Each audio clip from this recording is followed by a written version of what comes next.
नमस्कार, DD news की इस खास प्रस्तुति में आपका स्वागत है। मैं हूं प्रखर श्रीवास्तव। डीडी न्यूज़ की टीम पहुंची है छत्तीसगढ़ के बस्तर इलाके में। यहां के दुर्गम इलाके में पिछले कुछ दिनों पहले 29 नक्सलियों को ढेर किया गया है। इसे सुरक्षा बलों की एक बहुत बड़ी कामयाबी माना जा रहा है। आज डीडी न्यूज़ की टीम बस्तर के दुर्गम और जंगली इलाकों में जाकर ये पता करने की कोशिश करेगी कि पिछले कुछ महीनों में किस तरह से नक्सलियों पर लगाम लगाई गई है। सुरक्षा बल न केवल नक्सलियों की गोली का जवाब गोली से दे रहे हैं, बल्कि उन्हें सरेंडर करवाकर समाज की मुख्य धारा में शामिल करने का भी काम कर रहे हैं। डीडी न्यूज़ की टीम आज बस्तर के दुर्गम इलाकों में जाकर यहाँ के स्थानीय लोगों से भी बातचीत करेगी, उनकी समस्याएं जानेगी। ये समझने की कोशिश करेंगे आज हम कि किस तरह से नक्सलियों के प्रभाव को यहाँ पर कम किया जा रहा है, और साथ ही हम इस बात की भी पड़ताल करेंगे कि पिछले 4 दशकों में वो कौन सी ताकतें थीं, वो कौन सी शक्तियां थीं जो इस खूनी विचारधारा को, इस नक्सलवाद को खाद पानी दे रहे थे। हमारा ये सफ़र बस्तर के उस ग्राउंड जीरो पर जाकर समाप्त होगा, जहां पर सीधे सीधे नक्सलियों और सुरक्षा बलों के बीच आमने सामने की टक्कर है।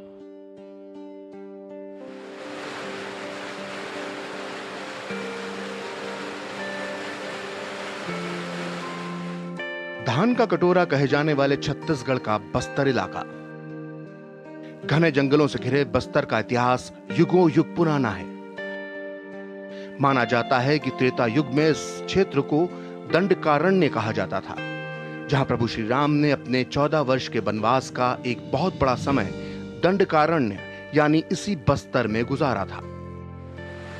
भगवान राम के वनवास के दौरान जिन जगहों पर उनके पैर पड़े थे, उनमें से एक है देश में मिनी नियाग्रा के नाम से मशहूर छत्तीसगढ़ का प्रसिद्ध चित्रकोट वाटरफॉल।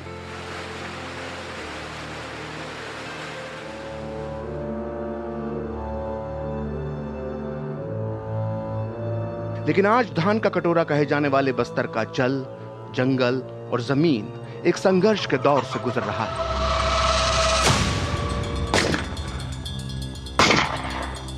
पिछले 4 दशक से नक्सलवाद के लाल मुंह के रावण ने यहां कई खून की नदियां बहाई हैं। दोनों तरफ की लड़ाई में यहां हजारों बेगुनाहों की जानें गई हैं।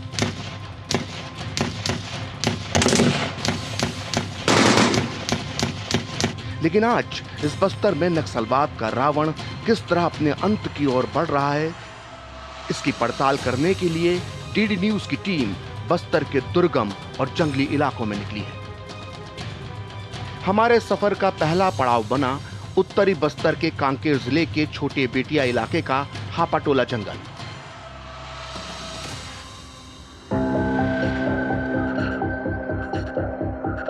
बीते दिनों 16 अप्रैल को बीएसएफ और डिस्ट्रिक्ट रिजर्व गार्ड के 1000 से अधिक जवानों ने 60 नक्सलियों को घेर लिया।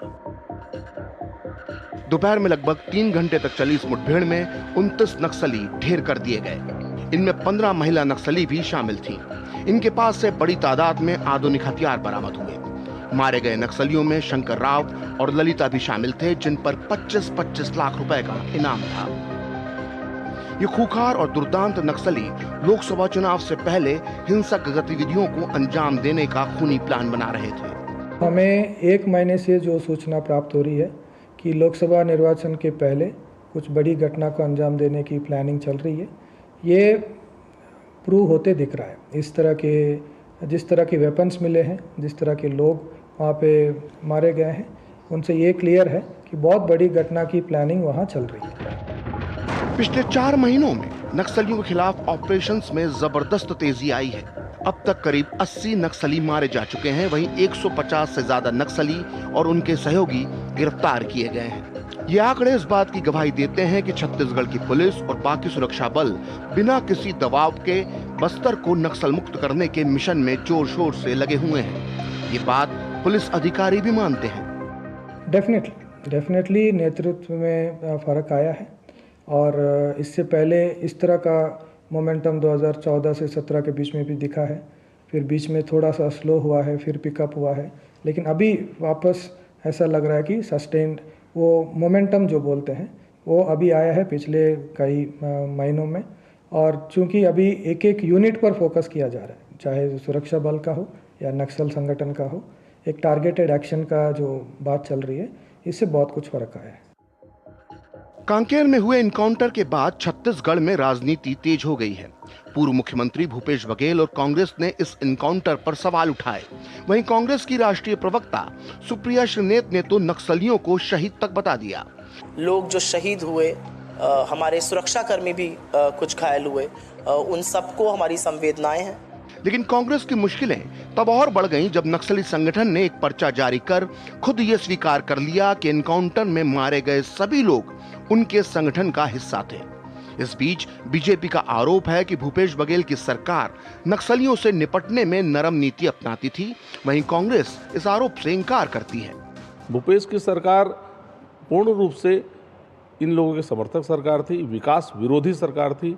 वह कुल मिला के इसे एटीएम बनाया था कांग्रेस पार्टी के लिए, और यह जनता यह सब जान गई। इसके कारण उसका वो हसर हुआ।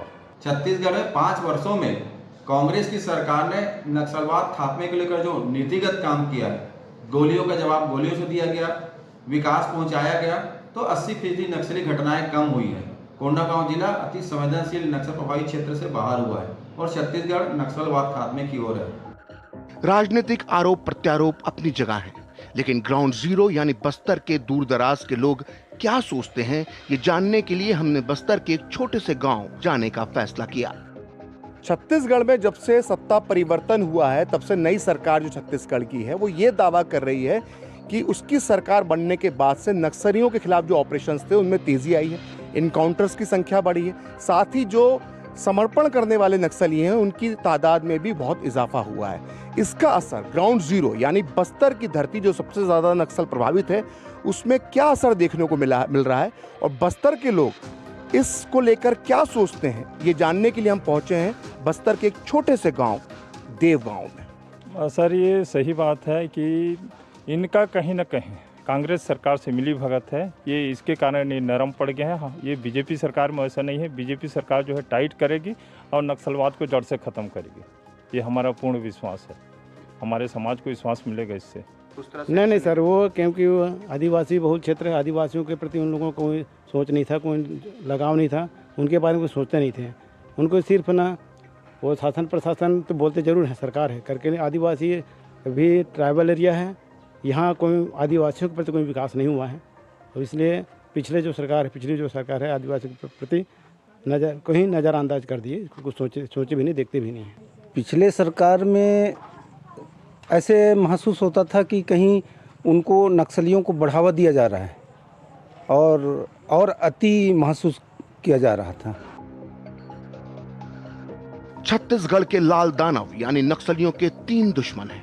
पहला सुरक्षा बल, दूसरा विकास और तीसरा वो आम आदिवासी जो अपने समाज के उद्धार और अपनी आने वाली पीढ़ियों के लिए सपने देखते हैं। बस्तर के गांवों, जंगलों और पगडंडियों पर नक्सलियों के शिकार हुए बेकसूर नौजवानों की दास्तानें बिखरी पड़ी हैं।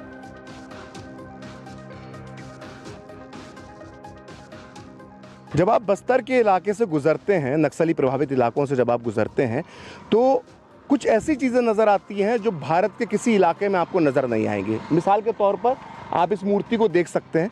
ये मूर्ति के ऊपर लिखा हुआ है शहीद श्री भास्कर साहू, ये इनकी मूर्ति लगी हुई है।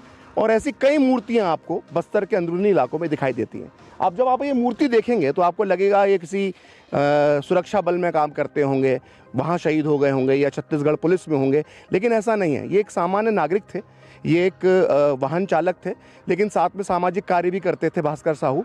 तो नक्सलियों को ये लगता था कि भास्कर साहू जो समाज में चेतना फैला रहे हैं, जो आदिवासी समाज में चेतना फैला रहे हैं, वो भविष्य में उनके लिए घातक साबित हो सकती है। इसीलिए भास्कर साहू जब एक वाहन चलाकर जब जा रहे थे तो आईडी ब्लास्ट में उनकी हत्या कर दी गई। और आप देख सकते हैं कि उनकी मृत्यु के करीब 14 साल 15 साल बाद भी ये मूर्ति यहाँ पर मौजूद है। और पूरे बस्तर के इलाके में ऐसे कई आम शहीदों की मूर्तियाँ आपको देखने को मिल जाएंगी। मेरे बेटे के साथ रीच गांव कांट में जहाँ 13 जवान ख़त्म हुआ, वहीं पे मेरा बेटा वाहन चालक प्राइवेट था, वो भी वहीं ख़त्म हो गया।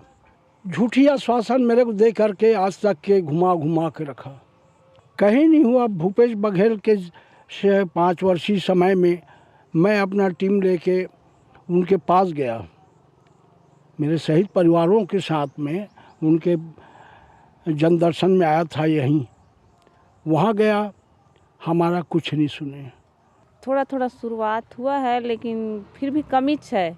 हमारे जवान बहुत मरते हैं, उनके अलावा ये पहली बार है कि 29 लोग नक्सली का मरे हैं।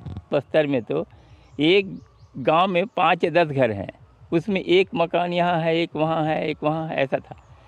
तो भय से भी लोग कहते थे कि भाई हमारे साथ दो नहीं, हम तुमको मार देंगे, तुम्हारे परिवार को मार देंगे, ऐसा सब भय था। अभी तो आवागमन के साधन वगैरह हुआ है तो फोर्स भी जल्दी पहुंच जाती है। जगह जगह कैंप लगा है, 5-5 किलोमीटर में कैंप लग गया, तो बहुत कुछ माने ये हुआ है, कंट्रोल हुआ है।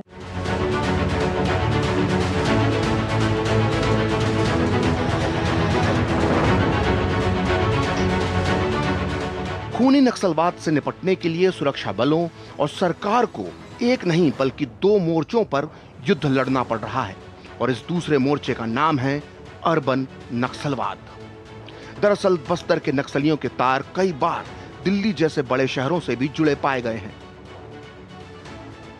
बड़े शहरों में मौजूद अर्बन नक्सल विचारधारा, वर्ग संघर्ष, आर्थिक असमानता, शोषण जैसे जुमलों की आड़ में छुपकर नक्सलियों को न केवल वैचारिक खाद्य पानी देते हैं बल्कि कई रास्तों से अवैध धन भी उपलब्ध करवाते हैं। और तो और मानव अधिकार के नाम पर फैलाया गया झूठा नैरेटिव इनका सबसे बड़ा हथियार है।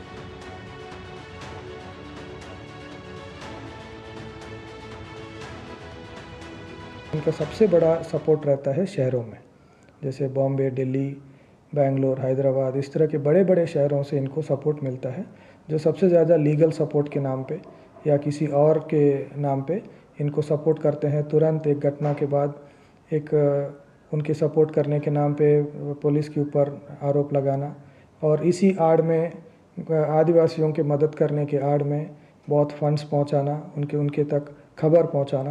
पहले भी बस्तर में इस तरह के बहुत सारे घटनाएं देखे हैं जहां पर कुछ लोग जो शहरों में रहते हैं, बड़े बड़े पोस्ट में हैं, वो लोग आदिवासियों की मदद करने की आड़ में आते हैं और पुलिस का पूरा समाचार वहाँ देते हैं। जो गांव वाले विकास चाहते हैं या पुलिस के पक्ष में हैं, उनके बारे में जानकारी दे देते, फिर बाद में उनकी हत्याएं हो जाती है। और कई सारे ऐसे घटनाएं हमने देखा है। फिर उनके ऊपर फर्जी केस भी लगाया गया है। बहुत सारे सिक्योरिटी फोर्सेस के ऊपर बहुत सारे फर्जी इंक्वायरीज भी इन लोगों ने लगाने में कामयाब हुए।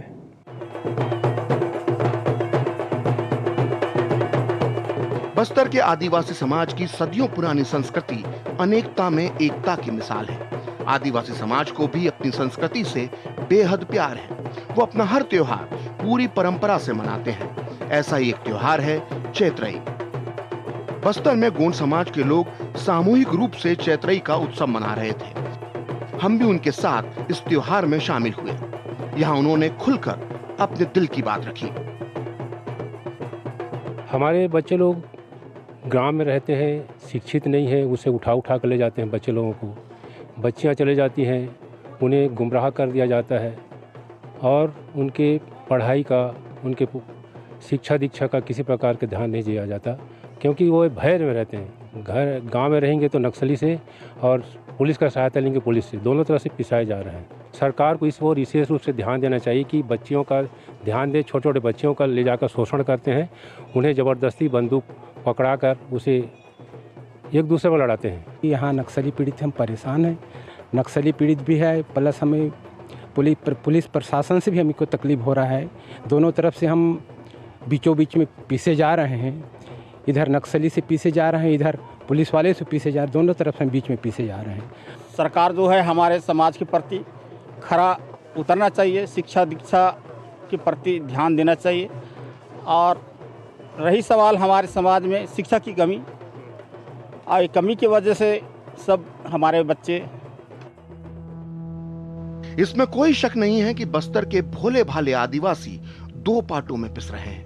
सरकार को भी उनकी इस समस्या का अंदाजा है। इसलिए ऐसा नहीं है कि बस्तर में गोली का जवाब सिर्फ गोली से दिया जा रहा है। सुरक्षा बल नक्सलियों को आत्मसमर्पण का मौका देकर समाज की मुख्य धारा से भी जोड़ रहे हैं। तो इस वक्त हम मौजूद हैं उत्तरी बस्तर के कांकेर इलाके में। ये बहुत बेहद नक्सली प्रभावित इलाका सालों से माना जाता रहा है।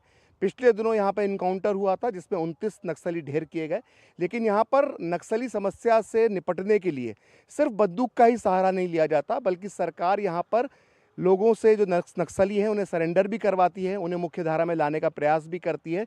ऐसे ही कुछ हमारे साथ साथी मौजूद हैं जो कभी नक्सलियों के साथ जुड़े हुए थे, लेकिन अब मुख्य धारा में आ चुके हैं, समर्पण कर चुके हैं और अब पुलिस में इनको नौकरी मिली है, सुरक्षा बलों में इनको नौकरी मिली है। आइए इनके अनुभवों से जानते हैं कि मुख्य धारा से जुड़ने के बाद ये अब क्या महसूस करते हैं। जी, आप कब नक्सली उसमें उन लोगों के साथ मिले थे, नक्सली लोगों के साथ? 1997 में सर। फिर कैसे मन में आया कि हमको वापस मुख्य धारा में आना है? मेरा मन किया सर, वहाँ का विचारधारा अच्छा नहीं था सर। किस तरह की समस्या है उनके साथ काम करने के? लोकल वालों को बहुत टार्चर करते थे।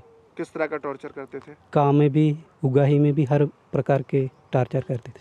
तो फिर जब आपने सोचा कि नक्सलियों के साथ नहीं रहना है, तो फिर क्या आपको सरकार की तरफ से मदद मिली? आपको किस तरह से वापसी करी आपने? सरकार ने बहुत मदद की सर, हमको ज़मीन भी दिए, नौकरी भी दिए। उसके बाद हम लोग नक्सली में था तो नसबंदी किए थे, उसको भी खुलवा दिए सर। अभी हमारे बाल बच्चे भी आ गए सर। तो आप जब नक्सलियों के साथ थे तो आपकी नसबंदी तक करवा दी थी उन लोगों ने? जी। तो ये तो बड़ा परेशान करते थे, आपको बहुत टॉर्चर किया गया मतलब? जी सर। आप कब नक्सलियों के साथ जुड़े थे? 2007 में सर। और फिर वापसी कब करी आपने? अभी 14 में आ गए सर। तो ये 7 साल जब आपने काम किया तो किस तरह के बुरे अनुभवों से गुजरे आप? तो बहुत वहाँ तो बहने बता रहा तो ऐसा ही होता था सर। वहाँ पे देखने से भी किसी को मतलब मार देते थे, पकड़ के भी ऐसा हो जाता था सर, बिना गलती से भी। तो फिर जब आपने सोचा वापस आने के लिए तो आपको डर नहीं लगा कि आप उनका साथ छोड़ रहे हो तो आपके साथ गलत कर सकते हैं, परिवार के साथ गलत कर सकते हैं? पहले तो डर लगता था सर, लेकिन यहाँ आने के बाद वो डर भी दूर हो गया है अभी। सर वहाँ बहुत दिक्कत हो रहा है, इसलिए दिक्कत में बहुत झेलना पड़ता था, इसलिए छोड़ के वापस आया। नहीं, अभी कुछ परिवार से भी मिलना जुलना नहीं देते थे और कुछ बोलने से भी हमारा ये लोकल वाले को थोड़ा कमज़ोर देख रहे थे सर। हमारे साथ इस जो समूह है इसमें कई लोग ऐसे भी हैं जिनके परिवारों के ऊपर नक्सलियों ने अत्याचार किए, उनके परिवार के लोगों की हत्याएं करी और फिर प्रशासन ने उनको, सरकार ने उनको वहाँ से निकाला, नक्सलियों के इलाके से निकाला और सरकारी नौकरियां भी दी हैं, पुलिस में भी भर्ती की हैं। ऐसे लोग भी हमारे साथ हैं। इनमें से हमारे साथ कुछ महिलाएं भी साथ में हैं। जी, अपना अनुभव बताएं। मेरा नाम चांदनी हुसैन है सर, मैं अंतागढ़ की हूँ। और 2008 में मेरे पापा की ना हत्या कर दिए थे नक्सली लोग। हम आम आदमी थे, हमारा आदमी भी आम आदमी था। मतलब उसका मौत का अभी तक हमको ये नहीं पता चला कि किस कारण से मारे। मतलब रात को आए 8:30 के और कोई सवाल जवाब नहीं किए, सोए थे, उसको उठा के लेके गए और वहाँ मतलब बस्ती से थोड़ा से आगे के मतलब थोड़ा दूर में ले जाके मार दिया। और मेरे ससुर को भी पीछे से बांध के घसीटते हुए, रोड में घसीटते हुए लेके गए और उसको अधमरा करके मार दिया, आधा मारे उसको और मेरे पति को पूरा मार दिया। मैं बस यही गुजारिश करूँगी कि मतलब जहाँ भी जैसे नक्सल पीड़ित प्रभावित गांव हैं उस हर जगह में कैंप लगाया जाए ताकि आम जो आदमी है वो सुरक्षित रह सके। अब हमारे घर वाले भी, हम इस विभाग में आ गए हैं तो थोड़ा से डर है, अब हमें भी इसे मना कर रहे हैं। हम भी अपने परिवार से मिलना चाहते हैं और अपने बच्चे लोग को छोड़ के आए हैं, वो भी एक डर है ताकि हमारे परिवार को भी कुछ नुकसान मत पहुंचाएं, इस टाइप का। तो सरकार से बस यही गुजारिश है कि हर जगह एक कैंप की व्यवस्था की जाए ताकि जो भी नक्सल प्रभावित गांव है वो सुरक्षित जी सके, ताकि हमारे जैसे कोई किसी के जवानी में विधवा होना भी कितना बड़ी दुख की बात है और छोटे छोटे मासूम बच्चे लोग का भी पिता का साया छीन जाना बहुत बड़ी दुख की बात होती है। इसीलिए सरकार से बार बार निवेदन करते हैं। कैसे आपको लगता है इसका क्या उपाय, इसको कैसे ठीक किया जा सकता है? नहीं पता सर, हम गांव वाले कोई रहते होंगे सर, उसके साथ मिलजुल के रहते हैं, जो कहीं भी जाते हैं सर, हम सही कपड़ा पहन के चल देंगे, अंताड़ चल देंगे, तो बहुत उन लोग तारीफ कर रहे हैं सर। मतलब ये कुछ कर रहे हैं, मुखबिरी ऐसे टाइप उन लोग सोचते रहते हैं, तो आगे कुछ बढ़ने के लिए नहीं दे रहे हैं सर। मतलब उल्टा गिराना चाहते हैं सर। मतलब तो आपने उत्तरी बस्तर जिले के इन लोगों की बातचीत सुनी। इनमें दो तरह के लोग थे। एक लोग वो हैं जिनके परिवार नक्सल पीड़ित रहे, सरकार ने उनका भी ख्याल रखा, उन्हें वापस से मुख्य धारा में लाने की कोशिश की, उन्हें एक नई ज़िंदगी देने के लिए सरकारी नौकरियां दी गई, पुलिस में नौकरियां दी गई। वहीं दूसरी तरफ ऐसे पूर्व नक्सली भी हैं जिन्होंने सरेंडर किया और सरकार ने उनके पुराने जो अपराध थे उनको माफ़ करते हुए उन्हें मुख्य धारा में लाने के लिए न केवल उन्हें नौकरियां दी बल्कि आर्थिक सहायता भी दी। तो इस तरह से सरकार यहाँ पर कार्य कर रही है, क्योंकि अगर नक्सल समस्या से निपटना है तो गोली का जवाब गोली के बजाय एक रास्ता ये भी है कि मुख्य धारा में इनको लाने के लिए सरकारी प्रयास की भी बहुत आवश्यकता है, जिस पर भी लगातार यहाँ पर काम होता दिख रहा है।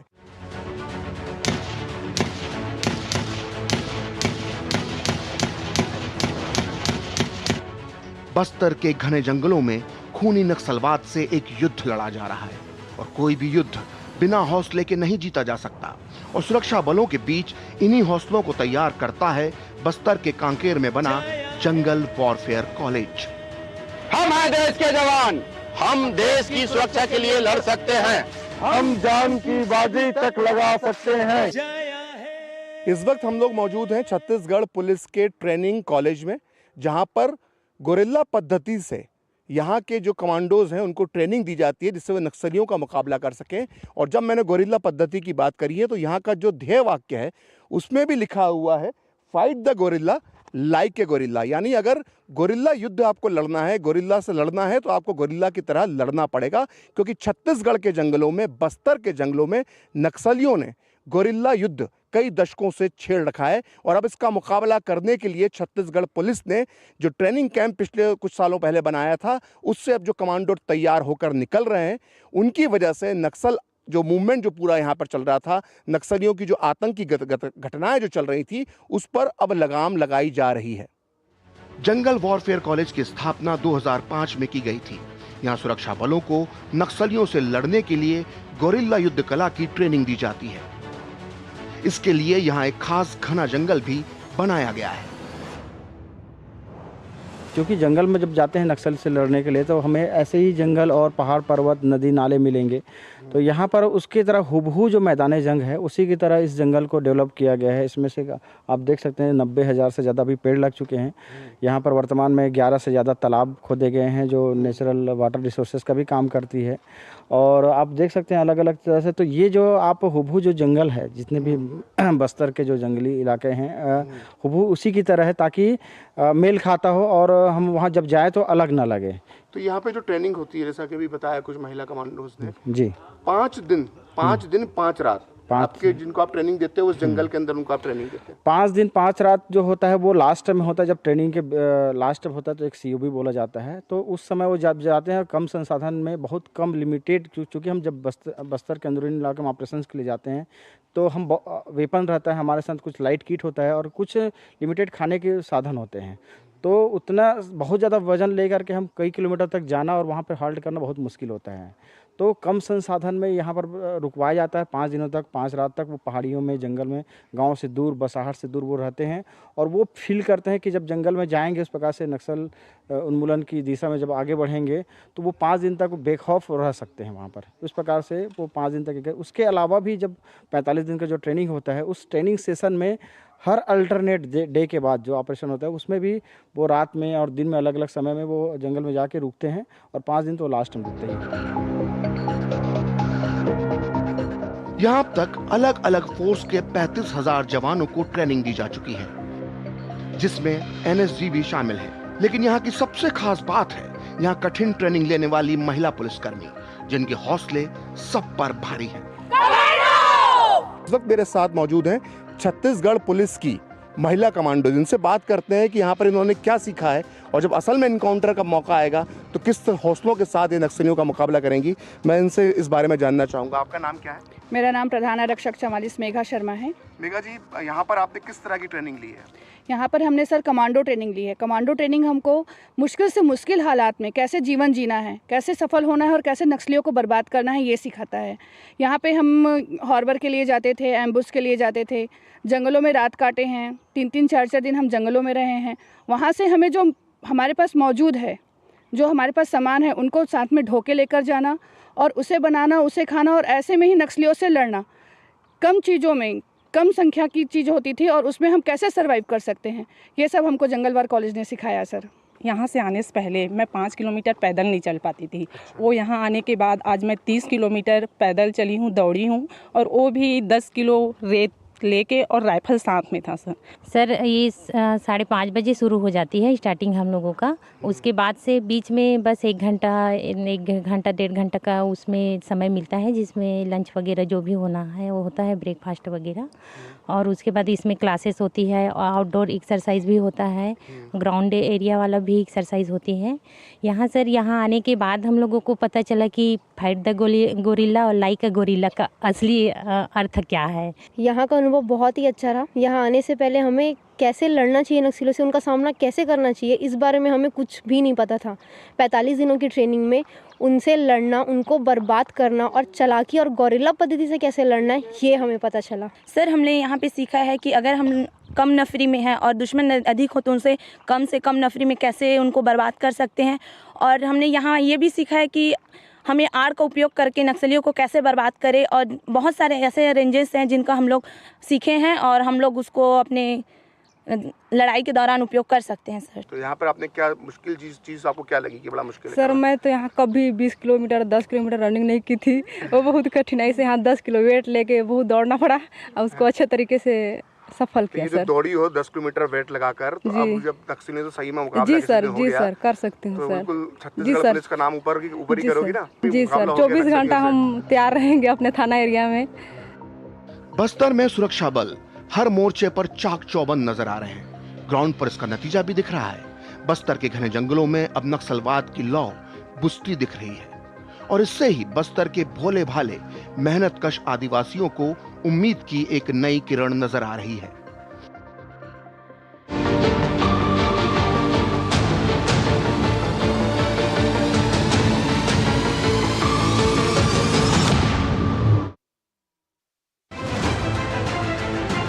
दुनिया